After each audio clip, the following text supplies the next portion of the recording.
Okay, chefs, our vegetables are now hydrated. And if you look at them, they look a little plumper. They absorb some of that water. So we're ready for the next step. So I have a measuring cup. I will strain the veggies out for this step. And I'm just gonna get about a half a cup here.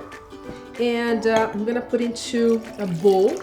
And I wanna make sure that it's warm. It's like warm, like a warm bath. And what are we doing? So from your kit, you will get something called Rising Power. Rising Power has active, dry yeast, and sugar.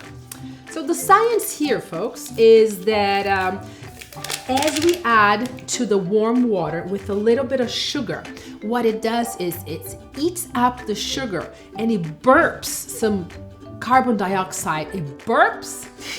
Yes, it burps. It's crazy. So I'm going to use a fork to dissolve. The yeast comes into little pellets to dissolve and make sure that it's all very nice and mixed. And we're gonna let it sit for about 5 to 10 minutes.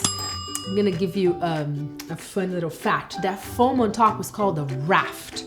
Okay, and if that happens, that means that your yeast is live, active, and well, and it's gonna make your dough rise.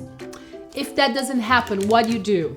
You know what? Don't move forward without that happening because your dough is not gonna rise. I'm gonna put this in the oven with the oven off, but the light on. Just that little bit of heat from the light will give the warmth that the yeast needs, okay?